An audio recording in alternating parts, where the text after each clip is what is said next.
Every year in the NFL, it's a new team.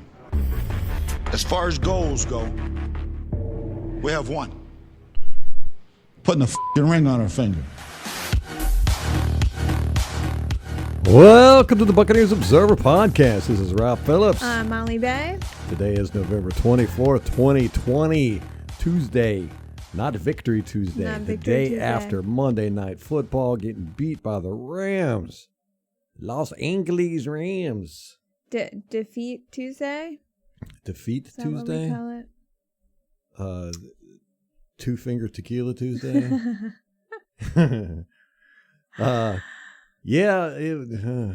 Tough game. We'll get all into it. Got a little bit to cover on that. And we just want to let you guys know that we do this. We're not backed by big mega corporations or anything like that. We do this for the love of it. So if you get a chance, best thing you can do is share this video with somebody you think would enjoy it. Don't forget to smash that like button. If you're listening to us on the podcast apps, share it there, put it on Facebook, wherever. We sure would appreciate it, guys. But man, I thought we had this game. I really did. Oh my gosh. I felt so confident until that interception inside the 2 minutes. I was like, Tom Brady's getting the ball back with 2 minutes left. Like, we got this.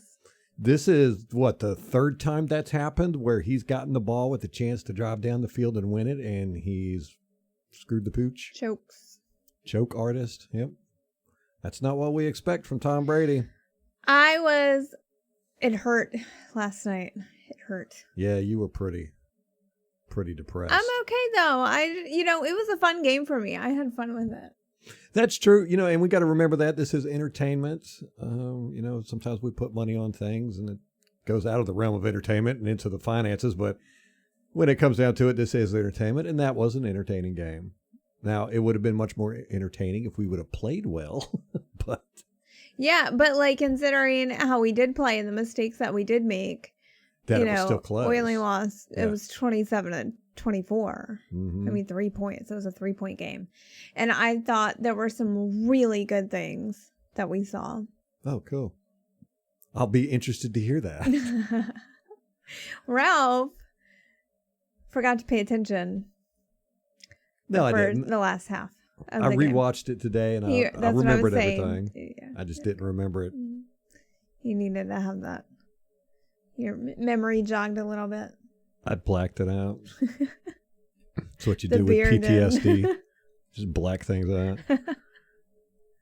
So, going into this game for weeks, me and Molly had been worried about this game. This was the biggest game that we'd been worried about. And we convinced ourselves within like a 24-hour period that, hey, we've got this game. And honestly, like you said, it was very close. We didn't get blowed out, that's for sure. Yeah. And to go from us being very concerned about this game to feeling very confident going into the game. Now, when it started, I was like, uh-oh, we're not playing top-level football here. Yeah, I mean, we get on the field and immediately go 3 and out. Mm-hmm. And they end up scoring a touchdown in the first quarter. They end up moving down the field, scoring a touchdown on us. But then again, you go, we do that, and then our defense kind of warms up. And then yeah, that's how I feel about that. That's my theory, is the defense is reactionary. Like, it is based on whatever the offense is giving it. So the first drive of the game, the defense doesn't really know what the offense is going to give them. They don't game plan for teams. It's just kind of whatever is on the field, that's what they react to, and that's how they play. And so to me, I think that it takes them some time to kind of get a feel for the offense that they're playing. Well, because, I mean, basically, I don't know how many games this year where we've had, the first drive, they just drive straight down the field. I want to look into that, but it seems like it's been a lot. Too many. Yeah. Too many for my taste. It'd be nice if we could stop that from happening. We lost by we lost by a field goal, and Matt Gay missed a field goal for the Rams. Thank God. Good old Matt Gay. Yeah. So it could have been 6 points, but we gave up so many opportunities I don't know. Again, it's just happening. It wasn't that bad this week as it has been the past few weeks, I don't think. I have to look on the All-22 and see, but it was still I don't feel like we got beat. I felt like we beat ourselves. Yeah. I mean, I didn't see the Rams do anything spectacular. As a matter of fact, I thought the only thing I saw that they did that kind of surprised me is they played the middle center of the field more than they normally do. We talked about that in the podcast coming up to the game, that they're very heavy on the edges. That's what most of their action is. They do runs to the edges. Most of their passes are to the outside guys. But in this game, they really hammered our linebackers in coverage and just mid-level stuff across the center of the field. Was that the zone defense that they were picking on? I don't know. We played just as much man in cover in zone defense as we normally do. I didn't see anything out of the ordinary. But I did see a JPP get an interception in zone coverage again. Yes, sir, he did. It's 2 weeks in a row. 2 weeks in a row. He's only had 2 in his career before that. Yeah, right. He's had 4 in his career, and he's gotten 2 in the past 2 weeks. I love it. Keep dropping him back in coverage. And then he had a batted pass, too. Mm-hmm. Yeah, it appears, again, he was the number 1 player on defense, I would say. You got anything? Well, on the stat sheet, Sean Murphy-Bunting led the team in tackles with 10. He had 2 TFLs. Didn't he do that last week, too?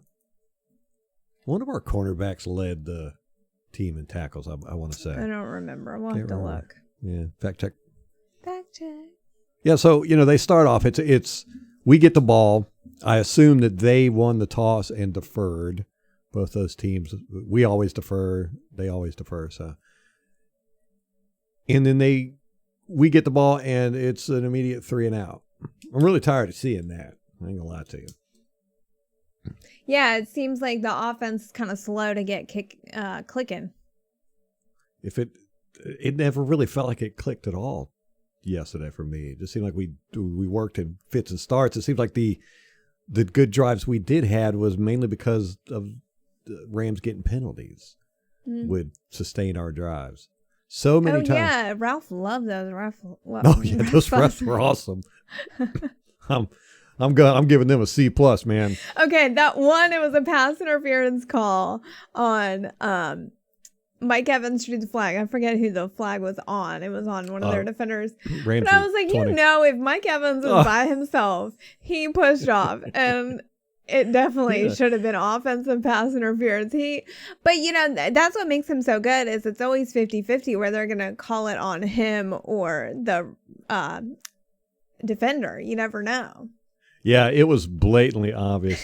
Then when they replayed it, even the announcers were like, oh, that should have been offensive pass interference. I mean, he basically threw Ramsey to the ground. I know.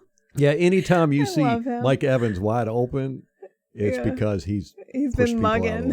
Yeah, he's mugging people out there. And, that was another thing. Speaking of wide open receivers, they had way too many wide open receivers. There was, that's something I've talked about with this defense, our secondary. We just have not allowed that to happen much this year. And then it seemed like this game, there was probably, I don't know, I'd say close to 10 catches where guys were catching it and there was nobody around them. Or, somebody trailing them by 5 yards. Or they missed the tackle, completely whiff. There was a huge play. I think Sean Murphy-Bunting whiffed on the tackle, and they picked up like 20 yards. Mm-hmm. Oh, that happened quite a few times. If I were to say what happened during this game, why we lost, it was us, and it was because we tackled poorly and we didn't catch the ball. I counted 6 dropped passes. Again, last week I think we had 5. And we had, oh God, I can't even count how many missed tackles. But like you said, they were big play missed tackles. Mm-hmm. There was one right before the half. They were driving down the field. They got the ball with a minute left on their 20 or 25. And they were driving down the field. And I think they were at their 40. And they throw, I want to say it was Woods or Cup. One of the two got it. And because of missed tackles, they got into field goal range.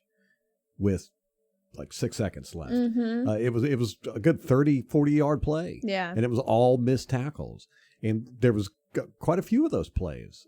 Bruce Arians talked about it in the press conference, and he was like, it's very un-Buck-like to have this many missed tackles. And I'm like, it's been that way since like the Green Bay game. Yeah. Like progressively worse. I mean, they just got to get back to the fun. And I even said this I think in the preview, where we just need to get back to the fundamentals because their tackling is garbage. Yeah.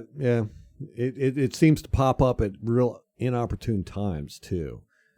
I don't know what the issue is with it. Oh, the Rams did this crazy tackle on Brady. It was a sack, and it was like an alligator roll. Like, he had a crazy looking technique. I'm interested to see how that's going to look on the all 22. But Brady, you could see him on the broadcast, like over the line, and then all of a sudden he's just down. Like, he just zips, like disappears under the line. Yeah, I think that they got him in the back of the knees, and if you get hit like right in the back of the knees, especially if you got weight on it, you'll immediately fall down. Yeah, and that's what it looked like. He just went straight down.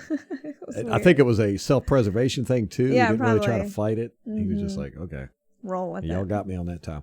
I will say this: offensive line played pretty good.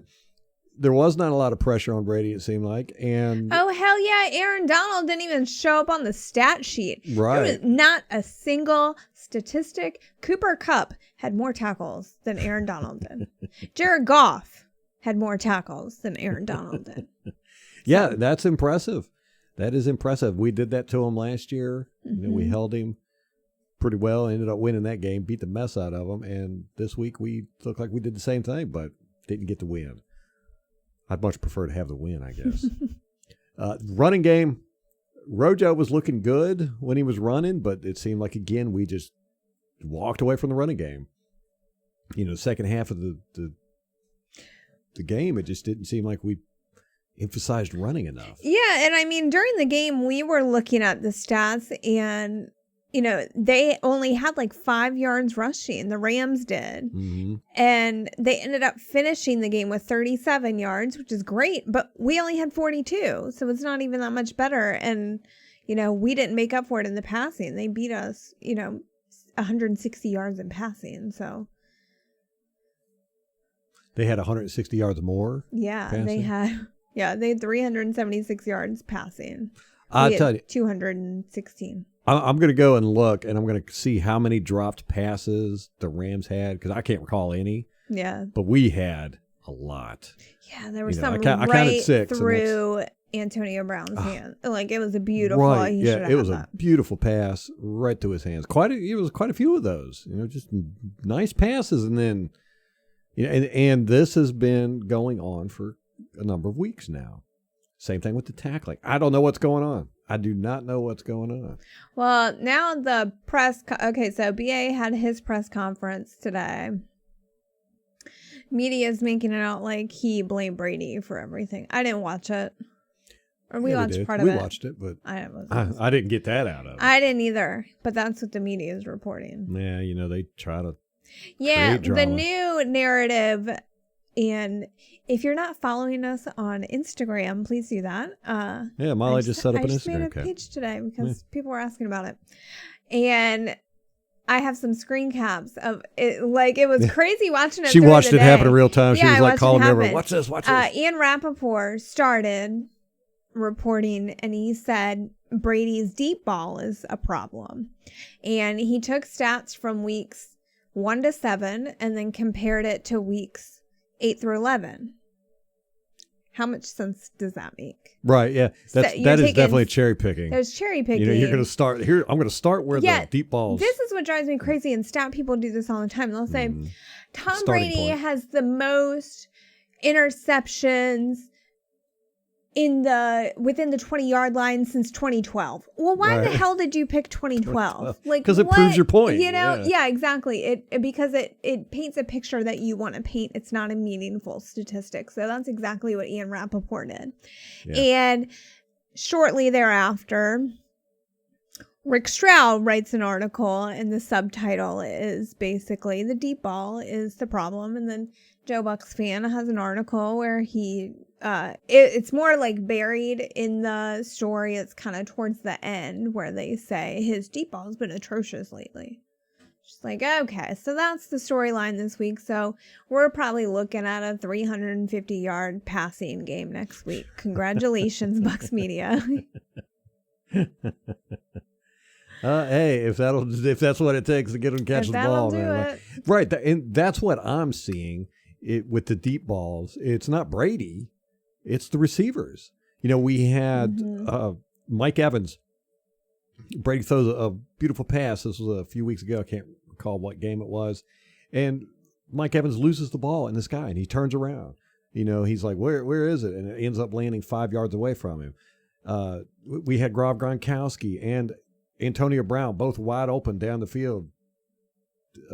Tom Brady throws it, goes right through Gronkowski's hands. This is just happening. AB last night. And that's not the only one. There was quite a few long passes last night where it was just, the receivers are not doing their job, I don't think. Yeah. And you could definitely say that with the dropped passes. A few of them, I think 2 or 3 of them were Fournette, which he normally doesn't drop passes either. But, I think every receiver had a dropped pass just about. Yeah. That one with AB that was heartbreaking. I know. That was on a 3rd down. Yeah. And that was a deep, beautiful ball. I don't know what the deal is. These are supposed to be the most elite receivers in the league. That's one thing we talked about coming into this season, that, we don't even need a run game. Just throw it to the receivers all the time. Yeah. We have the best receivers in the league. And they're like the weakest link on our team now. They keep dropping passes. I don't know. Do you think maybe there's too many cooks in the kitchen? Could be. Or it just feels like the offense just hasn't gotten into a rhythm. Like there's no, and we were kind of talking about that last night. The Patriots, they spent 20 years winning, but it was boring football. It was like the offense. It was just kind of like a grind. Like they were very efficient and effective, but not very exciting. And, our offense, the times when it did kind of get going, that's kind of how it felt. Like it was just a little methodical. Yeah, I will say that about this offense, and it's the way the plays are designed. They're just not spectacular. It's not a dynamic offense, in the sense that you're going to get a bunch of tricky plays and you're going to get big yards at the catch and, these, huge runs and all that. It's really a boring offense. Now, Cutter ran a similar offense, a lot of verticals and all that, but he was very good at getting receivers open. Arians doesn't even try to do that, or Leftwich, whoever it is. These routes aren't really designed to get receivers open so much as they are just get them in a position to be able to catch the ball. And so we're not getting, these wide open receivers down the field, huge bombs to them and all that good stuff. But, those exciting plays. And we're not getting the receivers running across the middle, catching the ball in stride and picking up 40 yards after the catch. This is basically just, dink, donk, throw the ball, catch it down there. And it's not exciting. Now, the run game can add excitement to it, but we get away from the run game so quick. I know. I don't understand that. Well, Bruce Arians is just not a run guy. He runs the ball because he has to. Well, it just doesn't seem to me like there's any rhyme or reason to it. Yeah. It's like Rojo can be having a fine game, and then they just pull him for no apparent reason. Yeah. Or like even when he's playing like trash, they put him back in, and you're like, why is he in? It just doesn't seem like there's a lot of rhyme or reason. Yes. Number 17, they put him in motion a lot. Woods? I noticed that. Yeah, Woods. Yeah, that was in Scott Smith's game preview, and he said, and again, this was one of those stats where I didn't include it in the preview that we talked about because it was a completely arbitrary starting point. It was like the last 2 years he's been in motion 117 times or 700 times, whatever it was. And it's the most for anyone. And I'm like, okay, but what about the last 3 years? Like, let's pick that. All right. This arbitrary starting point. Yeah. But they do put him in emotion a lot. Yeah. Yeah, and it seemed like it a couple times it did confuse our defense, which I didn't understand. It's very unusual for us. Yeah. I mean, putting a guy in motion shouldn't confuse the defense, but it seemed like a couple times he went into motion and then he would just shoot out and he'd be open. It was like nobody covered him or something. I don't know. I'm very anxious to look at that on the All 22. Excited about this All 22 viewing. See, you are a masochist. You're such a masochist. I want to know why we messed up. Devin White had that neutral zone infraction of the first quarter, 5-13. It was 3rd and 2 on R6. Yeah. Oh, that hurt us. Yeah, because, if we would have stopped them, then it would have been a field goal, but instead gave them a fresh set of downs on the 4-yard line, and they ended up getting a touchdown off that. I mean, kind of, but our penalties, we had 2 penalties for 7 yards. That was it? Yeah. The whole night? Yeah. Well, those 2 penalties were big penalties then, because I remember rewatching the game, I was like, man, those 2 penalties, these penalties are really hurting us. So if it was only 2 penalties, they must have been. Well, the other one, I think, was Shaq Barrett offside. Oh, that's right. Yeah. And that was on a 3rd down, too. Right. So it was 2 third down penalties, but they also did the same thing. They had defensive pass interference on 3rd down. Oh, yeah. They had so many I mean, I think they ended up with 65 yards, penalty yards. 5 penalties. How 5 penalties and 65 yards? Yeah. There goes the whole penalty argument. We only have 2 for, what'd you say, 7 yards? 7 yards, and we lose the game. I know. Yeah, come on, guys. I know. Okay. Evans with that 1 touchdown, his first touchdown. Yes. Great, man. He fought for that thing. And then Chris Godwin had one like that later, where he was crawling over a defender, basically. He jumped over the dude. Yeah, he was walking the tightrope on the sideline and jumped over the dude.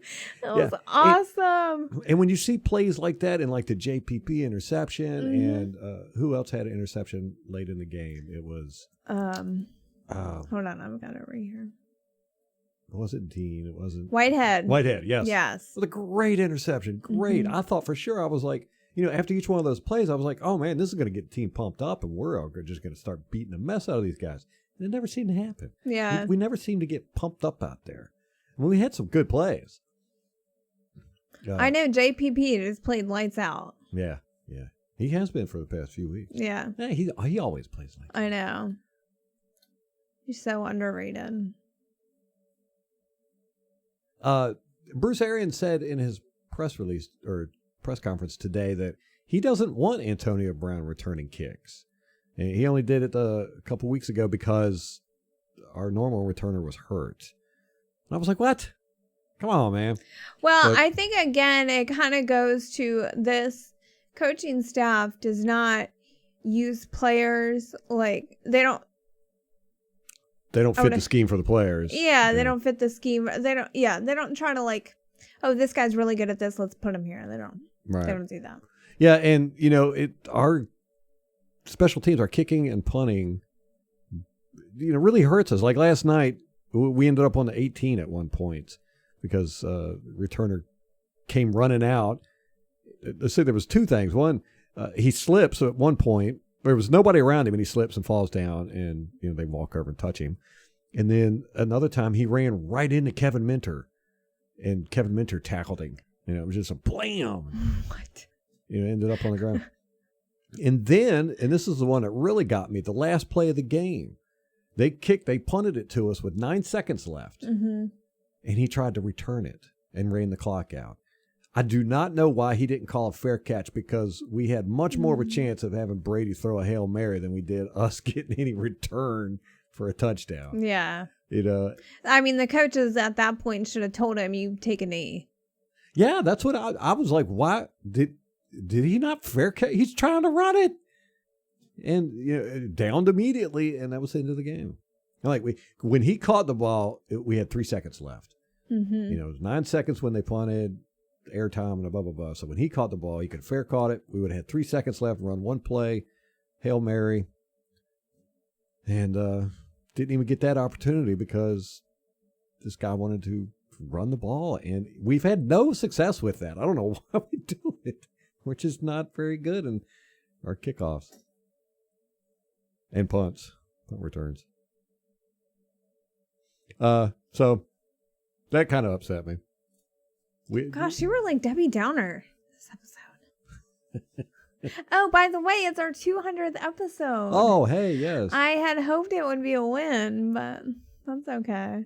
I enjoyed this game. I know the loss was definitely tough, but I had fun during the game. I thought it was exciting. Well, not the offense so much, but yeah, just overall, I was entertained. Were you not entertained? Yeah, and again, we got to remember that's the whole point of all this stuff. Yeah. You know, an entertaining game. Who knows how many new fans we got last night? You know, people watch these games, you know, and you're going to get new fans every time you're on TV. You know, this is a national broadcast game. You know, the Rams probably got a bunch of new fans. Buccaneers probably got a bunch of new fans. But because it was an entertaining game and neither team looked like doofuses out there, you know, you get fans that way. And the more fans you get, the more nationally televised games you're going to get, the more you're going to fill up your stands with fans, the more you're going to fill up away game stands with fans. It's just having fans is a good thing. So, you know, having an entertaining game is going to help us get fans. And it makes it worth watching. You know, I enjoy a good entertaining football game. Of course, I would prefer the win, but guys, you know, we pretty much got playoffs locked up. You know, we're going to go in as a wild card if nothing else. What are we, 7-3? 7-4. 7-4. Mm-hmm. Yeah, we need to win 2-3 more. I mean, we've got an extra wild card spot this year, so 10-6 will most likely definitely get you in. You know, the Eagles are probably going to be in at what, 4-12. They're 3-7 right so now. 3-7-1. We've only got 3 other divisions to worry about. Nobody in the NFC East is going to go except for the leader there. So we've got us and the Saints in our division. You've got the NFC West is pretty packed, though. I think they're all they're all fighting except for the 49ers. They're at the bottom, but they're not even that far out of it. Yeah. And I think they all play each other in the next few. I actually created a handy little table to track our playoff position. What is Green Bay and Chicago and all those guys looking like? Okay, so Minnesota. The Packers are 7-3. They dropped 2 spots this week. They were the first seed in the NFC, which they would have gotten the first round bye. Of course, there's only one bye week this year with the addition of that extra team. So number 1 spot gets the first round bye, and that's it. So the Packers and the Saints both have something to fight for. Packers are 7-3. They dropped down to the 3rd seed in the NFC. They're leading the NFC North. The Bears are next. They're 5-5. They are coming off of a bye week. So, and this week, of course, Thanksgiving, they play the Packers. So, the Bears are 2nd in the division. The Vikings are 4-6. They're 3rd. They are the 9th seed. The Bears are the 8th seed. The Vikings are the 9th seed. And so they are both in the hunt for a playoff spot. They're not out of it. They have not made it to a wild card spot yet, but they are fighting for one, as are the Lions, who are 4-6. They are the 10th seed overall, and they're 4th in the NFC North. So we've got 5 more games left, right?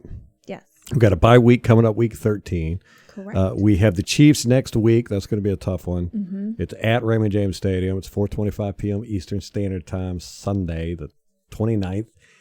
And then after that, we have pretty easy sailing. You know, we got the Falcons coming up twice. Yeah. So we have week 14 is the Vikings, 15 is the Falcons, 16 is the Lions, and 17 is the Falcons. Right. So, you know, we're going to win 2 of those games. I mean, just by accident.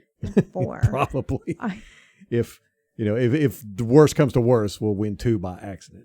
We'll probably end up winning 3 or 4, and we'll be a lock for the playoffs. I mean, I'm not really not concerned about that. If we just play consistent mediocre football like we're playing now, Mediocre. we'll win another 2 games. We play consistently mediocre. Like we have been. Consistently mediocre. And, that's really all that matters. Getting to the playoffs. Once you get to the playoffs, it's a totally different beast. Just getting there is what's important, And, there's a possibility we can overtake New Orleans. You never know what's going to happen with football. But I can't see us losing to the Falcons or Detroit or Minnesota. We'll probably lose to some of them, but, not all of them. So, we're pretty much in. I'm not worried about that.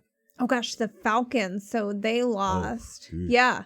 Like, I think they forgot to field an offensive line out there. Yeah. Who did they play? Oh, they played Panthers? the Saints. The Panthers. Who was it? Hold on. Wasn't it the Panthers? Oh, they played the Saints, yeah. Lost to the Saints. They dropped 4 spots. Yeah, so now had 8 sacks on them. Good Lord. Mm. So they are 3-7. Yeah, they're looking real bad.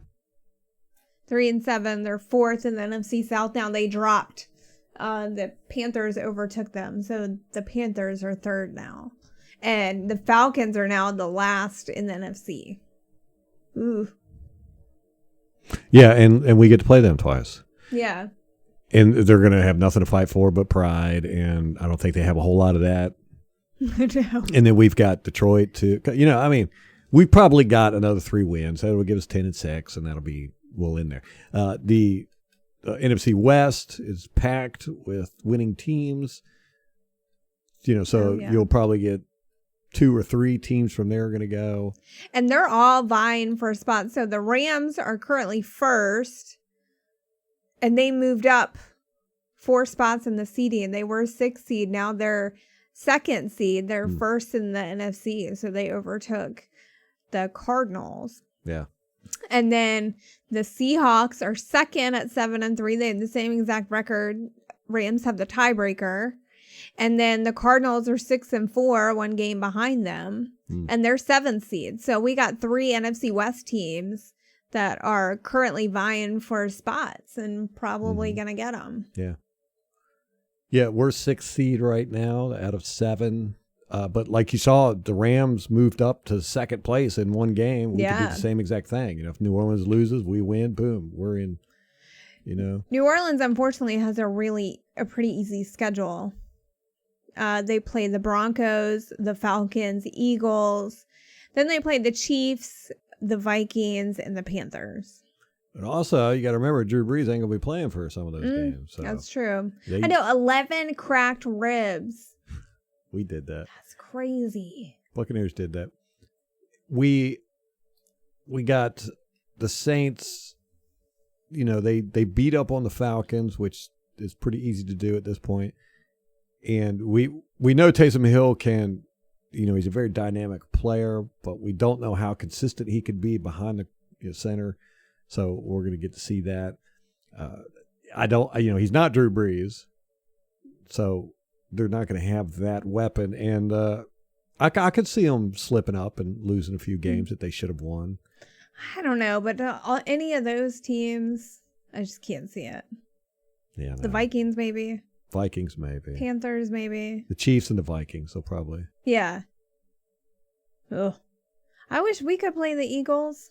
I know. It was like the Rams. They played the whole NFC East in their first 4 games. It was like, what? Yeah, well, listen to the Rams schedule coming up. They played the 49ers, the Cardinals, Patriots, and Jets, Seahawks, and Cardinals. Damn. So they all play each other. Oh, there was someone else that was, it's the Packers. No. Who was I thinking of? They have a really easy schedule. Oh, it's the Seahawks. Listen to this BS. They play the Eagles, the Giants, the Jets, the Washington football team, and then the Rams and the 49ers. Wow. So they have 4 really easy games. Was that the Seahawks? The Seahawks, yeah. And they're 5th seed, so that might work out for us if they can knock the Rams out. Yeah. It's weird. You think that a team would be improving as the year goes on, but it seems like we actually regressed. Yeah. And we didn't play as bad this week as I felt like we have in the past few weeks. So maybe we're plateauing with our badness. Gotta move up a little bit. Right, but I feel like it's all relative because we are sitting at 100%. 7-4. When was the last time we were ever seriously talking about playoffs? I wasn't a fan then. Like we would. Well, 2010 with Freeman when we went 10-6. That's the last time I remember where we actually had a shot at the playoffs in the last week, and I think it was the Cardinals who beat us in the tiebreaker, and they ended up going to the playoffs. We didn't. It was horrible. But the team has made so many strides, and I think we expect so much. Yeah, that's it. You know, we talk about this every week. Yeah. It's expectations. Good Lord, we got Tom Brady, Mike Evans, Chris Godwin, Leonard Fournette, JPP, Ndamukong Suh, Levante David, Devin White. I mean, you could just name our whole roster and everybody goes, that is one talented team. We should be obliterating teams. I'm not going to lie. We should go out there and they should have vaporized right in front of us, just out of the star power we have. Do you think the issue is the coaching? That's what everyone's saying. It's not one thing. No. Like I said, I mean, it's tackling. Yeah. These are professional football players. And, Levante David's out there missing tackles. I know. He doesn't do that. Yeah. You could say it's coaching. I mean, that is on the coaches to be like, hey, here's your issue. We need to work on this. But Levante David, he doesn't need any coach to tell him how to tackle and everything. To me, it looks like sometimes they're just trying too hard and they're missing. I don't know. I really don't know the answer to all this. I mean, coaches can't coach how to catch a ball. Yeah. And we have so many guys in opportune times dropping the ball right in their hands. And there's something there that is beyond tangibles. Not something you can point at and go, it's coaching, or, it's the routes, or it's, the way Tom's throwing the ball, or what. There's something there that you just can't put your finger on. Nobody can. I mean, we are a heavily stacked football team talent-wise. We have good coaches. We have good players. And, we've got a great attitude. And we're dropping balls and missing tackles. It's almost like because we're the Buccaneers and we've been down so long that we can't believe that we're good. I know. So we got to screw it up somehow. Yeah. It's like we're talking about the penalties. We had 2 penalties yesterday. One was on a 3rd down and 2 at the 6-yard line. Mm-hmm. At our 6-yard line. And it gave them 1st down, 4 attempts to get it in. They did. Touchdown. And then the other one, like you said, was Shaq Barrett. It was the same damn thing. Mm-hmm. Offsides, 3rd down. It was 3rd 10. It was 3rd and 10. And I think that one was 3rd and 4 or something. Are you sure? No, you're right. Yeah. Yeah. But it was at the 10-yard line. Yeah. That's what it was. And so it gave them the 1st down. I mean, we right. went a step and the very them. next play was a touchdown. Yeah. It's just like, again, we talked about this with the penalties. All penalties are not equal. If you get a 12 men on the field penalty on a victory formation the last play of the game, that's a lot different than getting a penalty 3rd and 2 on the 6-yard line, giving the opponent the opportunity to score a touchdown. And we had the 2 penalties we had cost us 2 touchdowns. So it's like, whoa. That's just, how do you go from having 11 penalties in a game to having 2 penalties in a game, but those 2 penalties in a game are more hurtful than all 11 of those penalties? It's like, it's just this is weird Buccaneers football, man. I don't think that we are firing on all cylinders, and we experienced this last season too, where it was like the offense was rolling at a certain time, but the defense couldn't get it together, and then it kind of flip-flopped. And the good thing about that is we're doing it at this point of the year. It'd be bad if we were doing this at the end of the year. Now we've got, still, what is it, a third of the season left to go, and we could very easily get on a huge roll. And once we get clicking, into a rhythm, once we get clicking, we're going to be unstoppable. Yeah. Well, we saw that last year with Jameis and the offense. And the defense. I mean, they were just putting up ridiculous points. Mm-hmm. And I really want to see our defense get back in its groove. Let's talk about how hard losing Vita has been. He is the heartbeat of our defense. Yeah, man.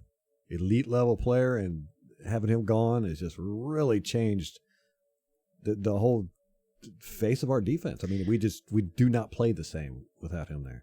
We need to pay him. Pay the man. Pay the man. Extend him 10 years. And it has changed watching the coaches' film, too, because it is so much fun watching Vita Vea. Almost every play, he's doing some crazy stuff. And now you don't have that. And it's just like, I want to take a second to give you crap for all the crap you talked about him before. Because he wasn't. Again, I have high he expectations wasn't being for the phenomenal. guy. I've said the guy's going to be the next Warren Sapp, better than Warren Sapp. And he's not doing it. But we could see his absence has really hurt our defense. Yeah. Although we did keep them from running a lot yesterday. Well, as people pointed out on Twitter, they didn't need to. They just threw it. Yeah, man. And it's like one play, they'd have a receiver wide open. Other play, they would have a receiver. We'd miss tackle him. He'd run for 20 yards after the catch. And then the other play, our linebacker would come flying in and bat the ball down. Mm-hmm. You're like, what? Can we be consistent back here or something? Show up every play. Every play. Yeah. Are they tired? They look tired. Both teams look tired. Oh, yeah. Very early I in was this talking game. about that. Mm-hmm. And I noticed it first with the Rams defense looked gassed. Like immediately.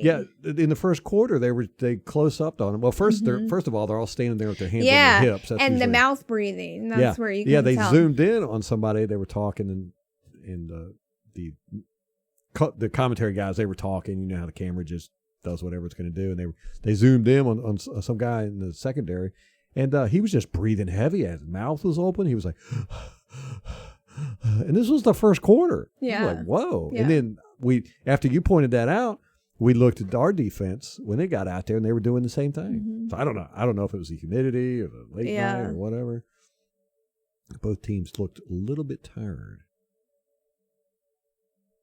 So Gay did help us out and miss a field goal. That was nice of him. He didn't miss that last one. Now I really wanted him to miss that last one.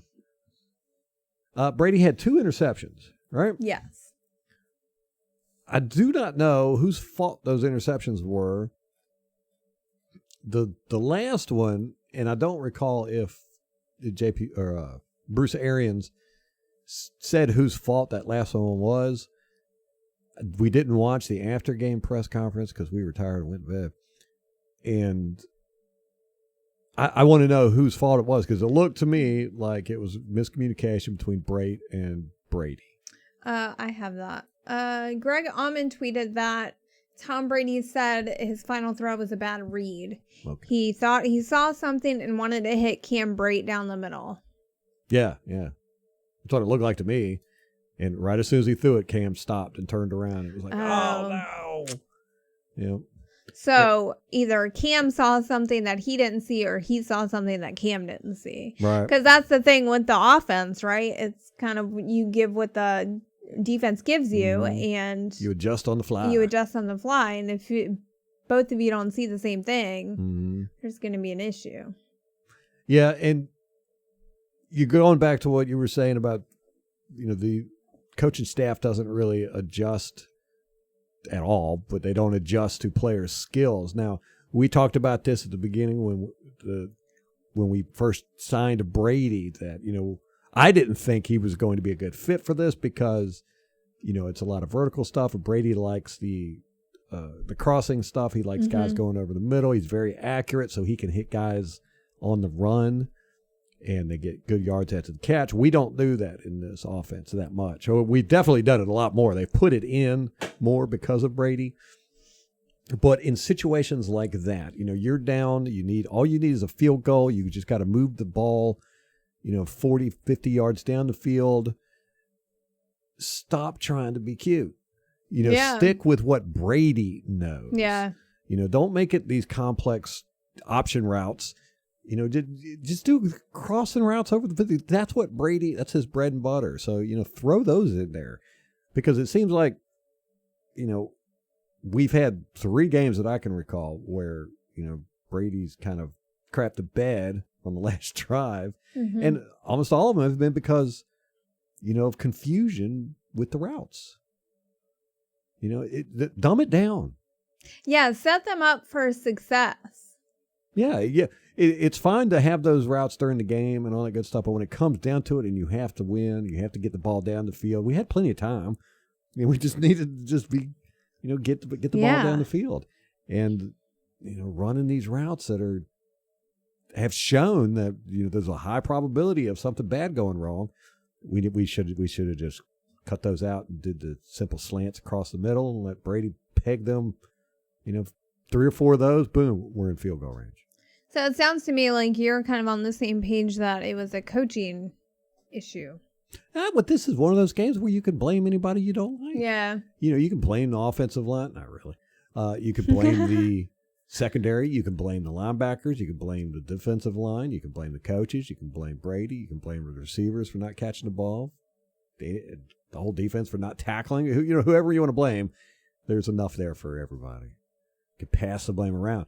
Now, I wouldn't say the coaches are the reason we lost. They didn't play top notch. I don't think anybody played top notch. We didn't play an elite game out there like we should. High expectations. So the Bucs started at the Rams 22 after JPP's interception. It's 3rd and 8. Here we are. We're at the 22, and Fournette drops a pass, and we had to kick a field goal. So we got a field goal starting at their 22 because of dropped passes. It's like you can't blame that on coach. That's been endemic of our team for the past 3 or 4 weeks. We get an interception. We've got 22 yards to go for a touchdown. We have this elite team, and we can't move the ball and have to settle for a field goal. It's like, well, what? It's got to be discouraging for JPP.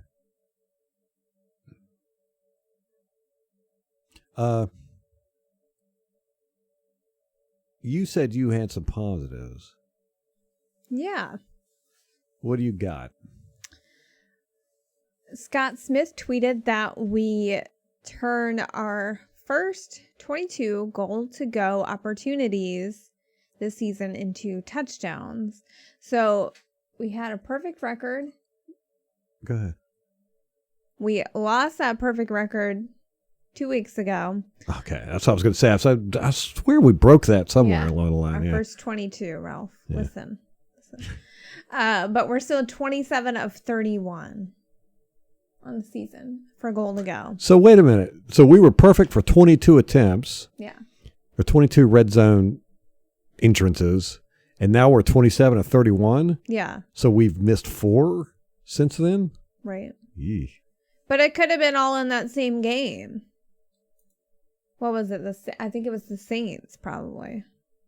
27 of 31. So that means out of 11 attempts in the red zone. Stop it. It was a positive. We've gotten 5. Stop it.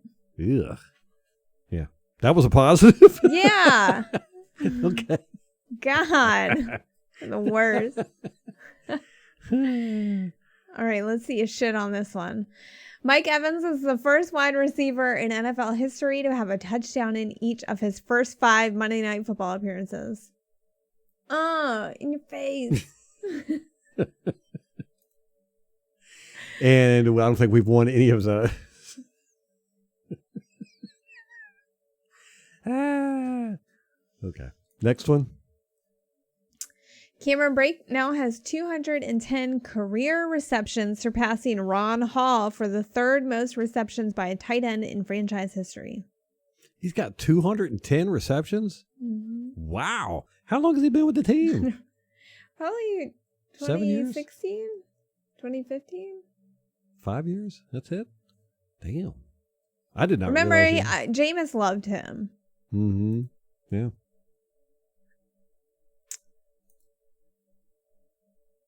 Let's see.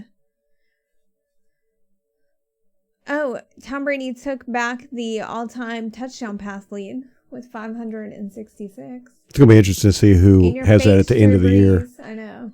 Oh, that's right. Drew Brees isn't playing. Mm-hmm. So Tom Brady's going to get a big head start on it. Or yep. Big jump on him, yeah. Good for you, Tom. Okay, that was it.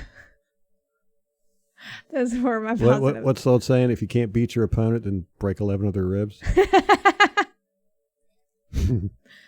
We can try it. Physically beat them. Yeah. If you can't beat them on the scoreboard, physically beat them up. 8:16 left in the fourth quarter. The score was tied, I believe. Or no, we were down by a touchdown.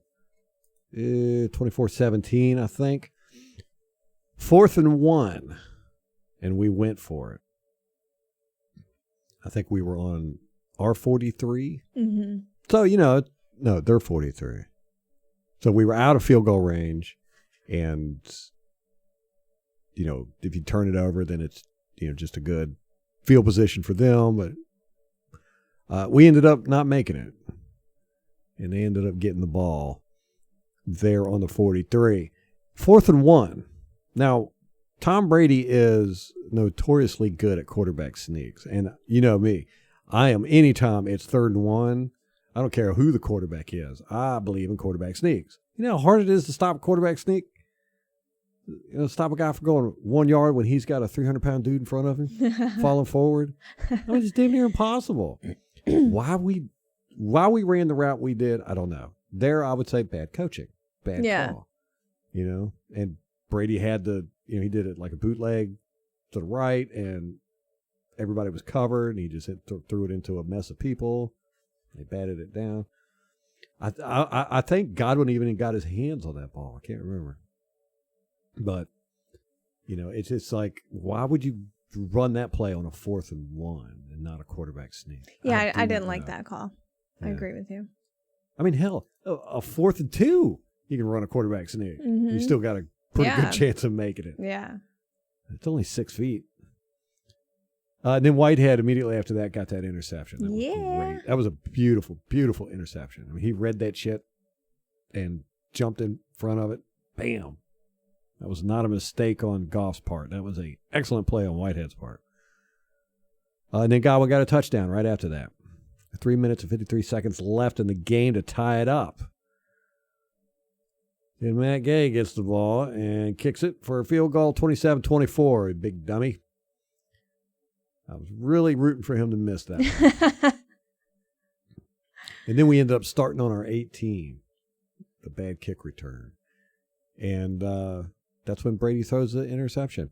Now he had, I can't remember if that was the play, the series where he hit Antonio Brown like 5 times in a row. No, he hit Antonio Brown 4 times in a row, and one was a end around. He handed it off to Antonio Brown. I don't know if it was that series or not, but at one point in the series, we had Antonio Brown got the ball 5 or 6 times in a row.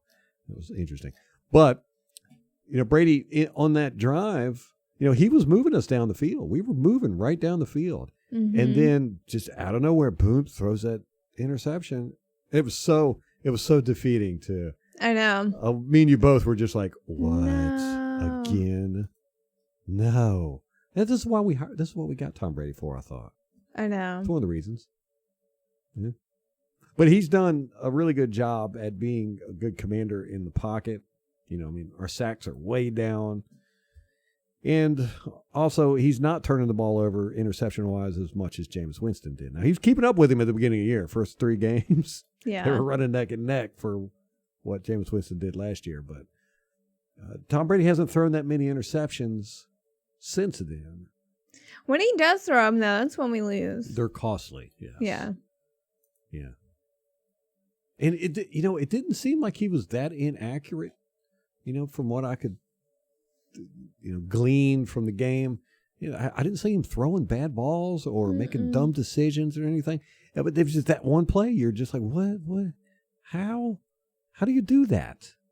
You're supposed to be Tom Brady. You don't throw a game-losing interception. again. And it looked like, for people that don't know this offense and don't know how the Tampa Bay Buccaneers offense plays, it looked like a really bad pass on Tom Brady's part. But, I immediately looked at it and I saw Cameron Brate there, and I was like, oh, man, they had a miscommunication. Who was it that had? And you're saying it was Brady who read it wrong.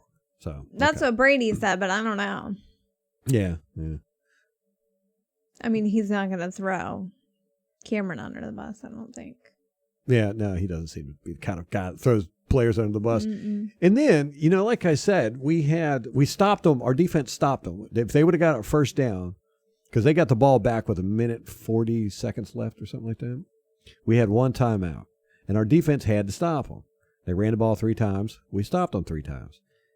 And then there was 9 seconds left. And I thought for sure they were going to do like some crazy thing where they were going to run around in the backfield or something for 9 seconds. But no, they punted the ball to us. And I was thinking, that was pretty stupid. We got Tom Brady. Yeah. And, the ball's going. And I was looking, the returner, he's standing back there. And I was like, I hope to God he put his hand up for a fair catch before I saw it. And nope, he catches the ball and starts to run. I was like, what are you doing? And immediately got tackled in the game. I was like, what the? That was just, I don't know. It wasn't elite level football, and that's what we are. We're an elite level football team. Now, we went toe to toe with the Rams. The Rams are not a joke. They are a serious contender. And, we went toe to toe with them. We didn't play a perfect game. I think they played a better game than we did as far as their ability. Mm-hmm. They didn't play an A+ game. Mm-hmm. I'd say they did A-, and we probably did a B-, Yeah. as far as what we could do. And that's what I'm saying, man. If we get everybody on sync, or at least 80% of everybody on sync, we'll be unstoppable. We've been saying this since and we've seen it happen in a couple of games where we just plow over people, when we're playing good football. And I haven't seen a game yet where I can sit there and go, yeah, we just got the crap beat out of us. The Saints, come on. Nope. It was Saints the refs, game. It was. They cheating. To an extent, but come on. It was That like first a game was 35-point game. Like, no, we messed up in that game. Bad. We were No. doing horrible. We were dropping the ball, making missed tackles. We were doing exactly what we did in this game, except the Saints brought their A+ game. So they just ended up taking real advantage of ourselves. trouncing us. Whatever. I'm just saying. You We're just not don't out wanna give there them any getting credit. beat up. You're just mad that I crapped all over your good news. I know. Like, I had fun with the game last night. There were some good plays in there. The Jordan Whitehead interception, those 2 touchdowns by those 2 Mike touchdowns and were great. Chris, Mhm. and then the JPP interception, Mhm. the Jordan, Jordan Whitehead's interception. Antoine Winfield had a really good hit on special teams. So there were some good plays, I thought. Yeah, And we it should do a was- video of the positives, Maybe we should do that. Because I do feel like the Buccaneer fan base is kind of feeling really despondent. Yeah, everyone's We've real had- upset. We've had way too many games that we've lost that we should have won. And we're just not looking like the team that everybody expects. So we should put together a collage of good plays from last night. Do it. No, I said we. We. Me and you. All right. You got any news? Yeah, I do. I have a couple items. Let's see. Shady McCoy tweeted that he and Leonard Fournette provided full Thanksgiving meals to over 500 local families in need. So they partnered with Feeding Tampa Bay, the Buccaneers, and Boston Market. I've often wondered how do you find out about that stuff? Like, say you're somebody who, bad luck or whatever circumstances, you don't have money for Thanksgiving. I mean, how do you find out about stuff like that? I would not have a clue. Google. You just Google free turkeys? I don't know. Like, thanks. I don't know. I'm sure they work through some type of charity service or something. Maybe. So. Yeah, they have some kind of marketing material, I'm sure. The entire offensive line did the same thing. They partnered with Publix and provided 1,100 Thanksgiving meals. It was the 14th annual Turkey Time with the O-line. That's cool. I know, 14th annual. That's crazy. And how many turkeys was it you said? 1,100. That's a lot of turkeys. Not just turkeys, Thanksgiving meals. That's a lot of meals. Yeah. Good Lord. I know. We just spent like $200 on ours, so. Yeah. I know. I'm like, what did we get for $200 for one meal? I know the turkey was $5. And the turkey was $5. What else did you buy? I still don't know. I'm just going to wait till Thursday to find out. And it's for what, 4 people? 4.5. Who's the half person? The baby. The 5-year-old. I'm going to tell her you called her a half person. Well, she eats like half a person. Right? At a time, she eats a half a person. That kid eats, man. All right. What else you got? Rondae, Barber, and John Lynch are among the 25 semifinalists who will be considered for the 2021 class of the Hall of Fame. You know, if John Lynch doesn't get in, and it don't look like he's going to, because there's a huge crop of guys coming. I think Ron Woodson. There's a bunch of guys that are coming up in this class that are going to get in first ballot probably. And if he doesn't get in this time, he's probably going to just kind of quietly disappear. And he deserves to be in. I don't know what they're thinking. I mean, how do you have a guy that's on 2 Super Bowl teams? You know, he is known around the league in his play as, you know, a guy you do not want to go up against. He is a successful general manager. I don't know. What else do you need to do? Yeah, but maybe because he's still a young general manager, maybe as he progresses through his career. And I want to say that Ira Kaufman was talking about this. But I can't, it's been so long since I listened to it. You know, Ira, he lobbies for John Lynch every year. He's on the committee. Maybe that's the problem. I'm not trying to knock Ira or anything, but, you know. Maybe it's you, Ira. That's how it works in football, you know. If you keep the same team for a number of years and they don't make it to the playoffs, guess what? Everybody gets fired. Well, I think, and I don't know if I'm properly attributing this. I want to make sure I give him credit if he deserves it, but I also don't want to give him credit for something he didn't say. But I want to say that he was talking about how maybe there's a possibility he could get in by being GM. Like if he doesn't get in for his play, maybe it's something that with his GM career would put him in the running later. Yeah. Whatever. Maybe. So, Rondae Barber. Good news for Rondae and John Lynch. Hopefully. I think they both should be in there, but it doesn't look like either one's going to get in. You're so biased. Okay, that's all I got. All right. Well, guys, I know it's been rough, and a lot of people are walking around with their heads down, kicking rocks. It was tough. Ain't gonna lie. We need to see better football out of this team. We need some wins. And but we, you know, it's a very, very large likelihood that we're going to be going to the playoffs. And a lot of fans, a lot of Buccaneer fans that are fans now have never seen the Buccaneers in playoffs. Me. Yeah, Molly's one. She's never experienced playoff season with her football team. And, you know, for all of us old heads that know it, it's a different beast. I mean, it is the excitement, the intensity, because it's one and done. You can't lose. There's no next week. You know, it's a really exciting thing, and we're heading in that direction. We are in line to definitely be in the playoffs, so let's be excited about that. Our team can only get better.